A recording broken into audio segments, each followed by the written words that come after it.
Welcome to M S आंचो YouTube channel. मित्रों, हम सामान्य हिंदी पढ़ रहे हैं यूपी नेकपाल परीक्षा के लिए। आज ये हमारी 7वीं क्लास है। यदि इससे पहले वाली क्लासों को आपने हमारी नहीं देखा है तो उन क्लासों को देख सकते हैं। तो आइए हम आज पढ़ेंगे। हमारा जो टॉपिक है वो शब्द है। शब्द किसे कहते हैं, शब्द कितने प्रकार के होते हैं, शब्द को कितने भागों में बांटा गया है। इन टाइप के जितने भी प्रश्न परीक्षाओं में पूछे जाते हैं उन सारे प्रश्नों को इसी क्लास के माध्यम से हम क्लियर करने वाले हैं। तो आइए स्टार्ट करते हैं। शब्द क्या है, ठीक। तो सबसे पहले हम देखेंगे क्या मित्रों, शब्द। तो एक अथवा अनेक अक्षरों के योग से हमारा क्या बनता है मित्रों, शब्द बनता है। जैसे आप देख पा रहे हैं वो कहाँ जाते हैं, तो इसमें कितने शब्द हैं, शब्दों की संख्या आपसे पूछी जाए कि आपने इसमें बताइए कितने शब्द हैं। तो पहला शब्द हमारा वो है, दूसरा कहाँ, तीसरा जाते, चौथा है। ये यानी हमारे 4 शब्द हैं, ठीक ना। अब शब्द कैसे बनते हैं, परिभाषा जो होती है मित्रों, एक अथवा अनेक अक्षरों के योग से। तो पहला हमारा शब्द जो है वे, तो ये कितने अक्षरों से मिलकर बना है मित्रों, वाह प्लस जब इसका संधि विच्छेद करेंगे तो ए, यानी 2 अक्षरों के योग से हमारा क्या है, वे बना है। तो इस प्रकार से हम कह सकते हैं शब्द जो होता है अनेक अक्षरों से मिलकर भी बन सकता है या एक अक्षरों से भी मिलकर बना होता है। देखिए जैसे हमने लिख दिया वाह, अब ये क्या है हमारा, जैसे हलंत लिख दिया तो एक हमारा क्या होगा, ये शब्द नहीं कहा जाएगा। जब हमने आ इसमें लगा देंगे तो हमारा क्या हो जाएगा, शब्द हो जाएगा। तो इस प्रकार से हम कह सकते हैं शब्द बनने के लिए कम से कम 2 वर्णों या 2 अक्षरों की आवश्यकता होती है। तो आशा करता हूँ मित्रों आप समझ पाए होंगे। इसके बाद आइए देखते हैं हिंदी का शब्द भंडार क्या होता है, कितने होते हैं, इनके बारे में भी हम जानेंगे। तो हिंदी का शब्द भंडार हम आइए समझते हैं। तो क्या होता है हमारा, हिंदी में लगभग 2 लाख शब्द बताए गए हैं मित्रों। तो हिंदी में आपसे पूछा जाए कि कितने शब्दों की संख्या है, तो आपको बताना है कि लगभग 2 लाख शब्द हिंदी में हैं। हमारे हिंदी व्याकरण में शब्दों की कुल संख्या पूछा जाए तो लगभग में 2 लाख शब्द अभी तक हैं। इनमें से 85% हिंदी भाषा तथा भारतीय भाषाओं के हैं तथा शेष 15% जो होते हैं वो विदेशी भाषाओं से लिए गए हैं। तो इस प्रकार से हमारे 100% हिंदी का शब्द भंडार है। कितना हुआ मित्रों, इस प्रकार से हमारे 100% हिंदी का शब्द भंडार हमारा पूरा होता है, जिसमें से 85% हमारी हिंदी भाषा या भारतीय भाषाओं के शब्द हैं और 15% जो होते हैं विदेशी भाषाओं से हिंदी भाषा में लिए गए हैं। इसके बारे में भी हम आगे देखते हैं। तो आइए मित्रों आप समझ पाए होंगे। इसके बाद हम देखते हैं शब्द के भेद कितने होते हैं। तो शब्द के मित्रों कितने भेद होते हैं, शब्द के कितने भेद होते हैं, 2 भेद होते हैं। तो शब्द के भेद कैसे आपको याद रख पाएंगे, शब्द जो होता है 2 अक्षरों से मिलकर बना होता है। कम से कम शब्द बनने के लिए 2 वर्णों की आवश्यकता होती है। इसी प्रकार से हम कह सकते हैं कि शब्द के कितने भेद होते हैं, तो 2 भेद होते हैं। सबसे पहला भेद जो होता है इसका सार्थक शब्द होता है, दूसरा जो भेद होता है उसे निरर्थक शब्द कहते हैं, ठीक। सार्थक शब्द क्या होता है मित्रों, निरर्थक शब्द क्या होता है, आइए इसको भी देखते हैं। सार्थक शब्द किसे कहते हैं, सबसे पहले इसके बारे में हम समझते हैं। जिन शब्दों का कुछ अर्थ होता है उनको हम क्या कहते हैं मित्रों, सार्थक शब्द कहते हैं। जिन शब्दों का कुछ अर्थ होता है उन्हें हम क्या कहते हैं, सार्थक शब्द कहते हैं। आइए उदाहरण के माध्यम से इसको समझते हैं।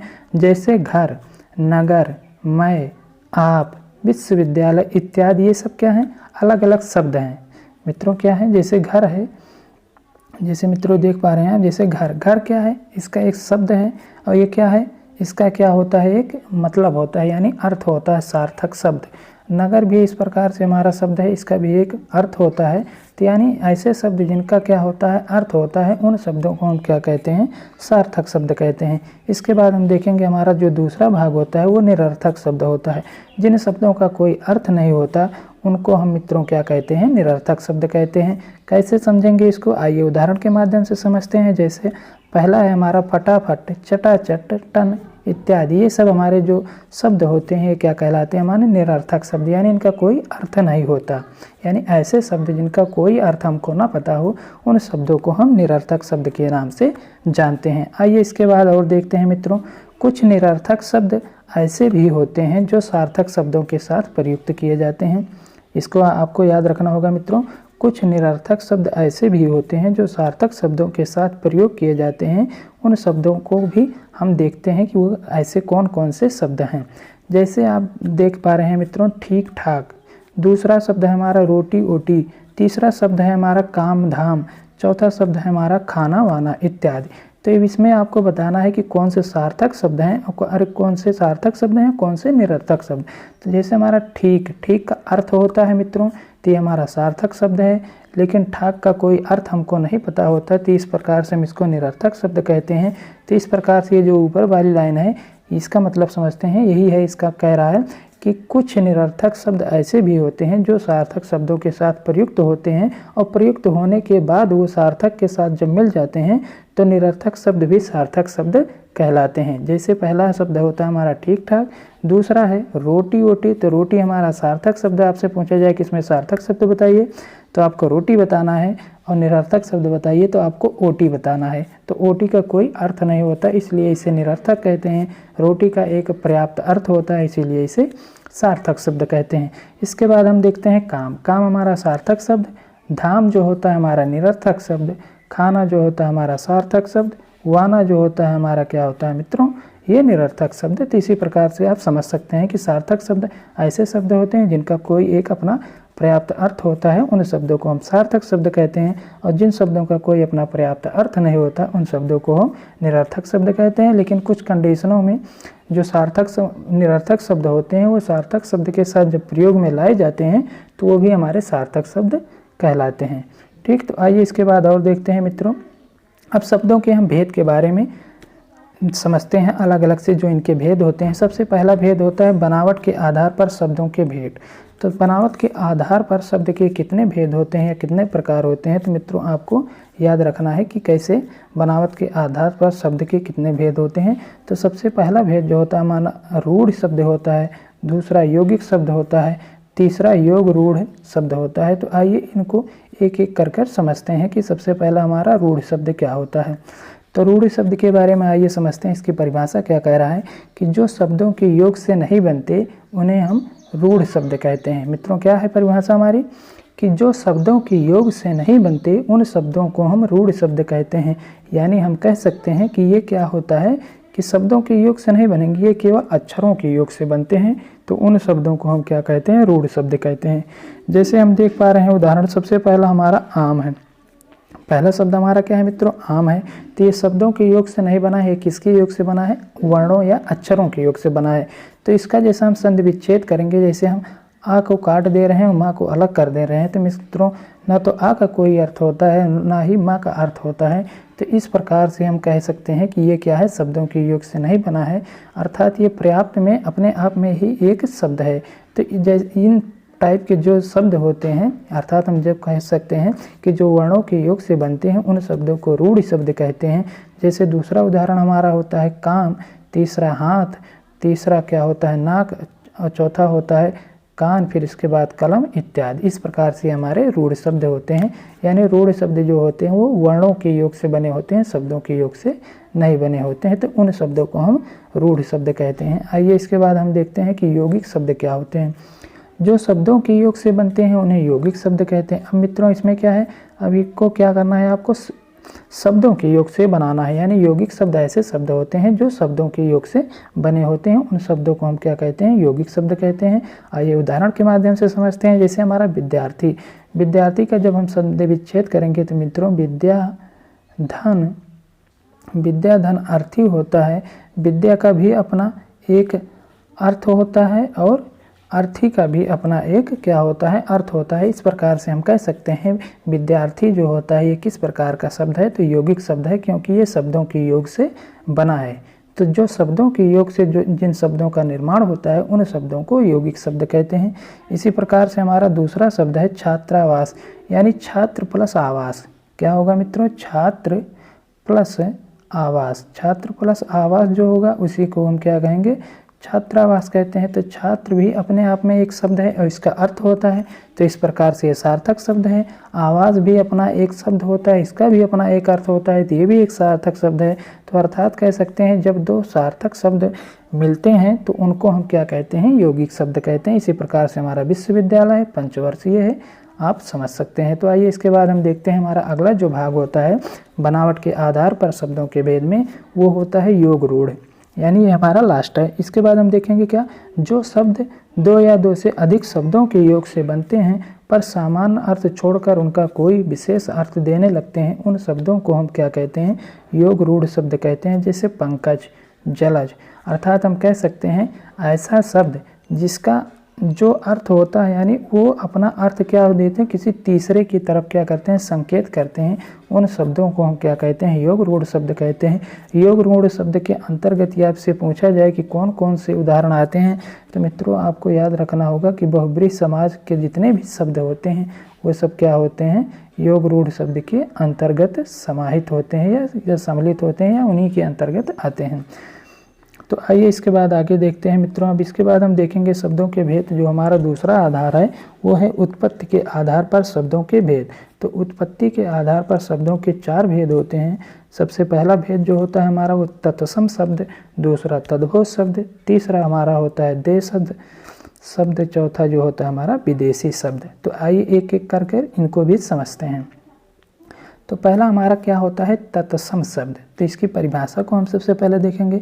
संस्कृत के वे शब्द जो हिंदी में उसी तरह प्रयोग किए जाते हैं जैसे कि उनका प्रयोग संस्कृत भाषा में होता है, उन शब्दों को हम क्या कहते हैं, तत्सम शब्द के नाम से जानते हैं। तो इसका मतलब क्या होता है मित्रों, जैसे जो ऐसे शब्द जो संस्कृत भाषा में प्रयोग किए जाते हैं ठीक उसी प्रकार से हिंदी भाषा में प्रयोग किए जाते हैं, यानी उनके रूप और आकार में कोई परिवर्तन नहीं होता, उन शब्दों को हम तत्सम शब्द कहते हैं। तो आइए उदाहरण के माध्यम से हम समझते हैं कि तत्सम शब्द हमारे क्या होते हैं। जैसे कि हमने भी देख पा रहे हैं आप कि जैसा हमारा पहला है पुष्प।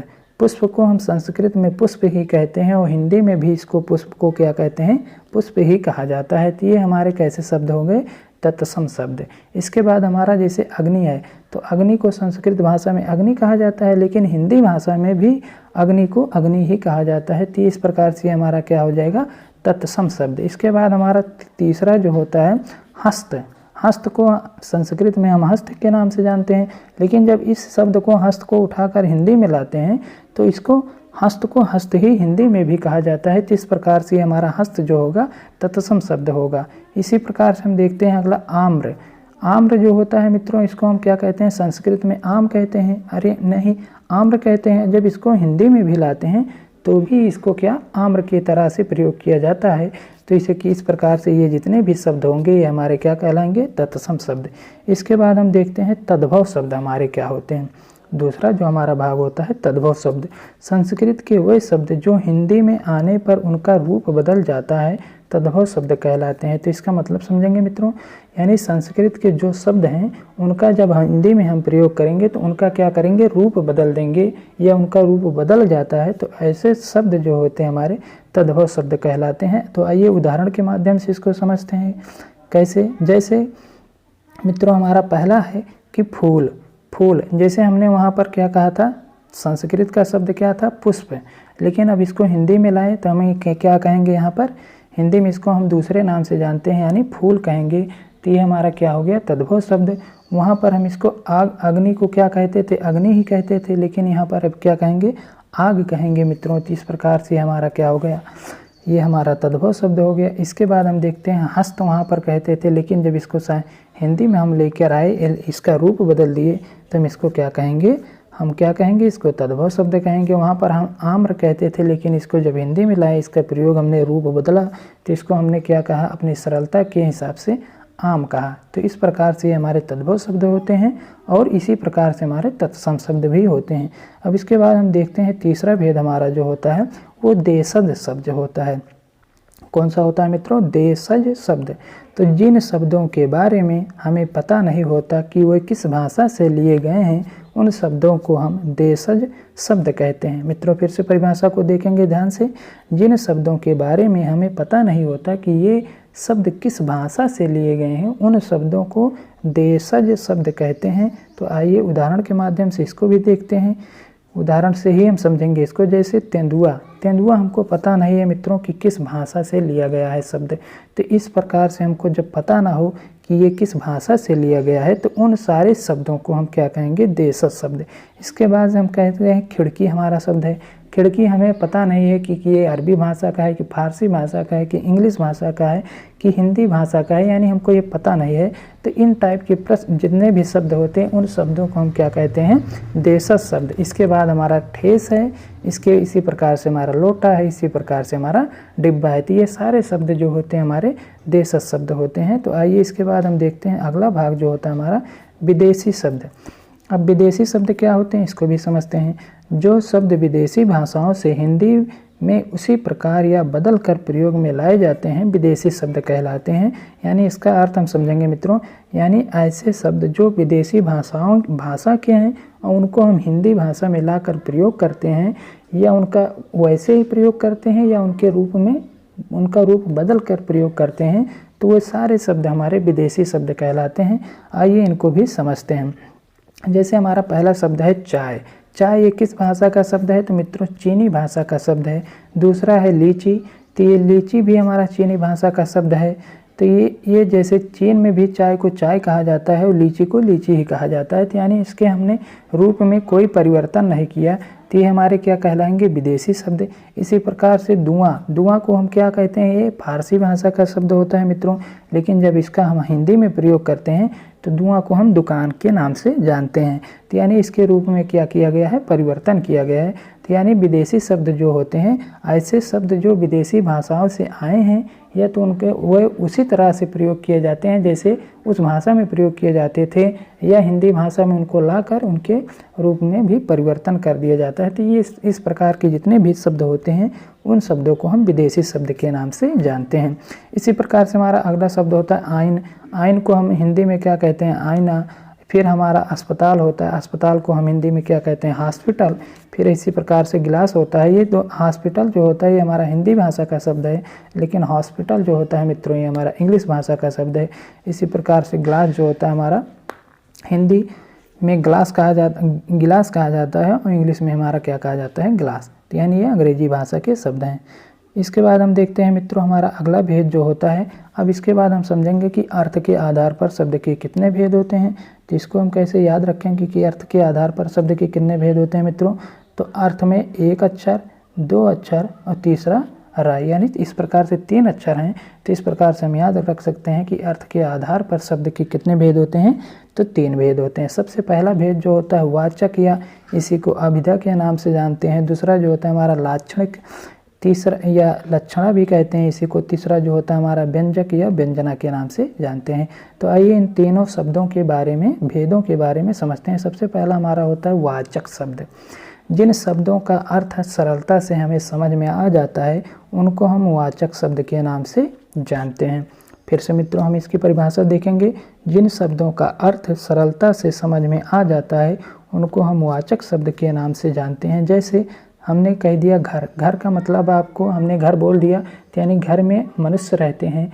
घर की दीवारें कैसे बनी होती है, किस प्रकार का घर होता है, यानी उसके बाद में बारे में आपको भली भांति पता हो जाता है। यानी हमने किस घर कह दिया तो आप घर के में जितनी भी क्रियाकलाप होते हैं, घर से संबंधित जो भी क्रियाकलाप होते हैं उसके बारे में आप समझ जाएंगे, अर्थात उसके अर्थ को समझ जाएंगे। तो उन शब्दों को हम वाचक शब्द कहते हैं या अभिधा शब्द कहते हैं। इसी प्रकार से सड़क है। सड़क कहने से आप जान जाएंगे कि सड़क जो होती है पक्की होती है तो कच्ची होती है, उस पर क्या आने जाने का वो मार्ग होता है, ठीक ना। तो इसी प्रकार से आप उनका अर्थ तुरंत समझ जाएंगे। तो इसी प्रकार से हमारा नगर है, स्कूल है, फल है इत्यादि शब्द आते हैं। यानी जिन ऐसे शब्द जिनका हमें अर्थ तुरंत समझ में आ जाए उन शब्दों को हम वाचक शब्द या इसका दूसरा नाम होता है अभिधा शब्द के नाम से जानते हैं। आइए इसके बाद हम देखते हैं लक्षणा शब्द हमारे क्या होते हैं मित्रों। लक्षणा ऐसा शब्द जिसका प्रयोग करने से उसके संपूर्ण भाव का पता चल जाता है, लक्षणा कहलाता है। क्या कहलाता है मित्रों, लक्षणा कहलाता है। यानी ऐसे शब्द जिसका प्रयोग करने से उसके संपूर्ण भाव का पता चल जाता है उन शब्दों को हम लक्षणा शब्द कहते हैं। जैसे किसी व्यक्ति को गधा कहने से, यानी जैसे किसी व्यक्ति को हम गधा कह देने से तो उस व्यक्ति के अंदर आपको क्या है मित्रों, गधों के समान गुण आपको दिखाई दे रहे हैं, इसीलिए आपने उस व्यक्ति को क्या कहा, गधा कहा। तो इस प्रकार से यानी गधे के लक्षण उस व्यक्ति में दिखाई दिए, तो इस प्रकार से ये लक्षण शब्द होते हैं। लेकिन क्या व्यक्ति कभी गधा हो सकता है वास्तव में? तो कभी नहीं हो सकता, लेकिन उसके जो लक्षण है गधों वाले वो उसके आपने उसके अंदर देखा, तो इसीलिए उसको क्या कहा? गधा कहा। तो आप आशा करता हूँ कि आप मित्रों समझ पा रहे होंगे कि लक्षण शब्द किसे कहते हैं। इसके बाद हमारा जो अगला शब्द होता है व्यंजना। व्यंजना या व्यंजक किसको कहते हैं मित्रों? तो ये हमारा व्यंजना देखें, व्यंजना ऐसे शब्द होते हैं जिनका अर्थ लायक या शानदार होता है। व्यंजना का क्या अर्थ होता है मित्रों? लायक या शानदार। तो कैसे इसको समझेंगे? उदाहरण के माध्यम से आइए समझते हैं। जैसा हमारा उदाहरण है कि कोई चोर रात में अपने एक साथी से कहता है, रात कितनी अंधेरी है, अर्थात चोरी के लायक शानदार रात है। ठीक ना? यानी यहाँ पर मतलब हो गया इसका, कोई चोर रात में अपने एक साथी से कहता है रात कितनी अंधेरी है, इतना कहता है। यानी आपको क्या करना है मित्रों? देखा, ये कह रहा है कि रात कितनी अंधेरी है, तो इसका तात्पर्य वो ये नहीं बता रहा है अपने साथी को कि रात बहुत ही अंधेरी है। इसका मतलब ये है कि रात जो है वो चोरी करने लायक है, या कितनी चोरी करने के कितनी शानदार रात है। तो इसलिए इस शब्दों को हम क्या कहते हैं? व्यंजना शब्द के नाम से जानते हैं इस प्रकार के शब्द को। ठीक, तो आइए इसके बाद हम देखते हैं रूपांतरण के आधार पर शब्दों के कितने भेद होते हैं। तो रूपांतरण के आधार पर शब्दों के दो भेद होते हैं।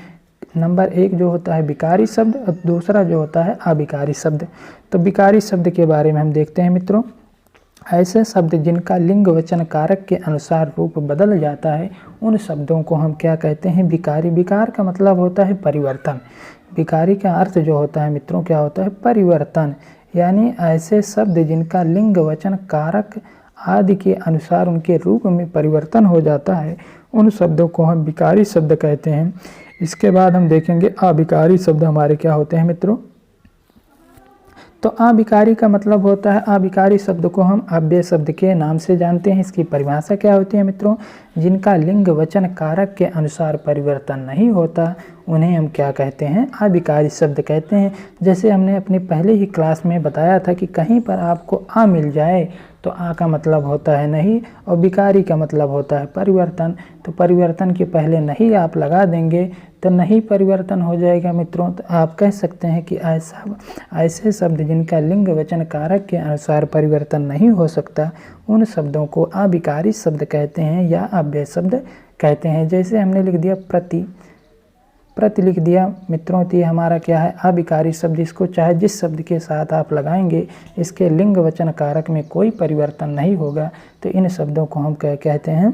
अविकारी शब्द कहते हैं। इसके बाद हमने जिसे लिख दिया मित्रों प्रति हो गया, यथा हमने लिख दिया, ठीक ना? यानी ये जितने हमारे अविकारी शब्द होते हैं, अव्यय शब्द होते हैं, वो अविकारी शब्द कहलाते हैं। इस प्रकार से मित्रों इस क्लास में हमने शब्द के कितने भेद होते हैं, शब्द की परिभाषा क्या होती है, और इनके जितने भी भेद होते हैं, जितने भी प्रकार होते हैं, उन सारे प्रश्नों को इसी वीडियो के माध्यम से हमने क्लियर किया। क्लास आपको कैसे लिखी कमेंट बॉक्स में आपको बताना है। वीडियो को लाइक करना है, शेयर करना है, प्लस चैनल को अभी तक आपने सब्सक्राइब नहीं किया है तो चैनल को प्लीज़ सब्सक्राइब कर लीजिए, जिससे अधिक से अधिक लोग हमारे यूट्यूब चैनल से जुड़ सकें और सभी हिंदी का लाभ ले सकें। और PDF यदि आपको चाहिए मित्रों तो डिस्क्रिप्शन में डाल देंगे, आप वहां से डाउनलोड कर सकते हैं। बस आज के लिए इतना ही। जय हिंद, जय भारत।